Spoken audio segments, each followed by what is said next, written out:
Good morning everyone. बेटा, हमने अपने पिछले लेसन में पढ़ा था शब्द विचार। शब्द विचार में हमने जो शब्दों के भेद पढ़े थे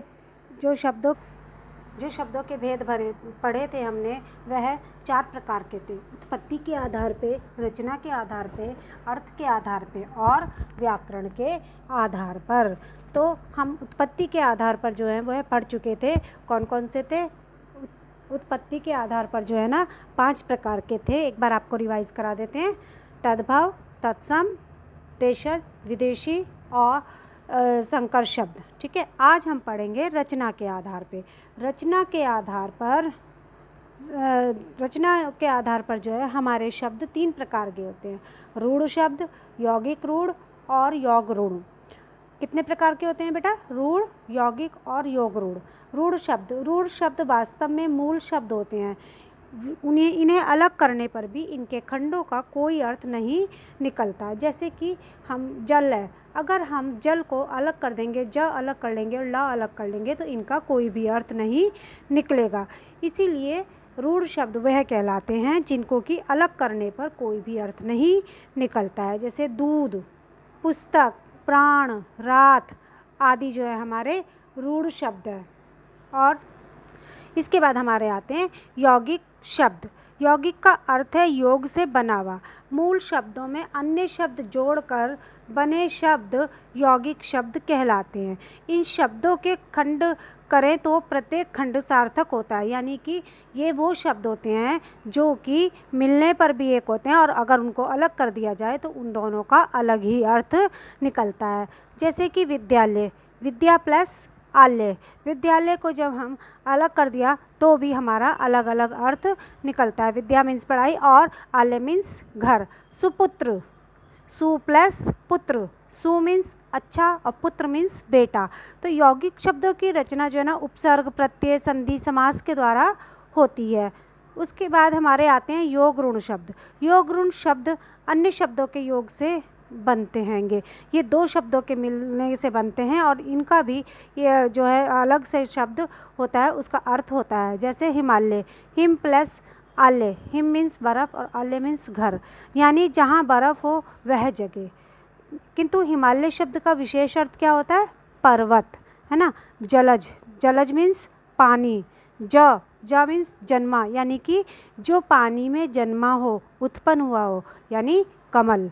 तो इस तरह से योग ऋण कौन से हुए? योग ऋण शब्द भी अन्य शब्दों के योग से ही बनते हैं।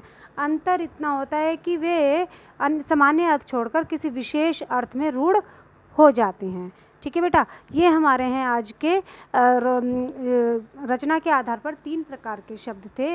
रूढ़ शब्द, यौगिक शब्द और योग ऋण शब्द। इसके बाद हमारे आते हैं प्रयोग के आधार पे। प्रयोग के आधार पे कि हम उनको किस तरह से प्रयोग करते हैं संज्ञा में, सर्वनाम में, विशेषण में। तो वे 2 प्रकार के होते हैं, विकारी और अविकारी शब्द। विकारी शब्द वाक्य में आने पर जिन शब्दों के रूप में लिंग, वचन, कारक आदि के कारण विकार आता है। विकार मीन्स परिवर्तन।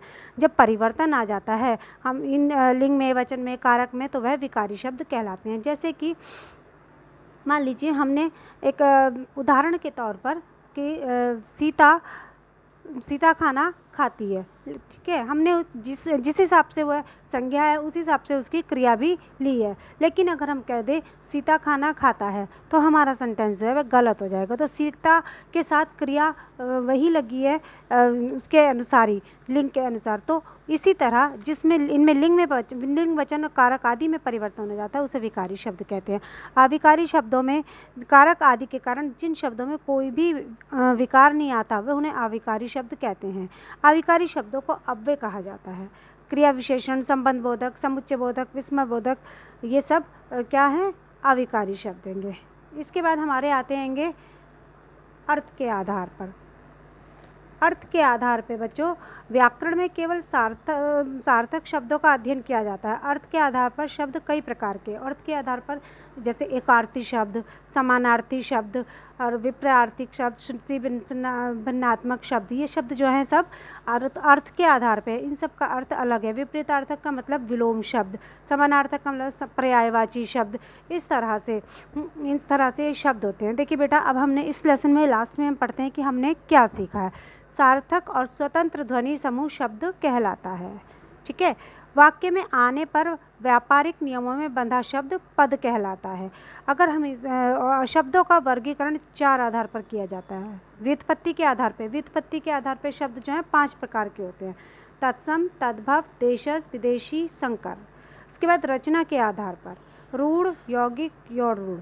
प्रयोग के आधार पर विकारी, अविकारी शब्द। अर्थ के आधार पर एकार्थी, अनेकार्थी, पर्यायवाची, विपरीतार्थक और श्रुति भिन्नात्मक शब्द होते हैं। हमारा ये शब्द विचार का, शब्द विवेक का चैप्टर समाप्त।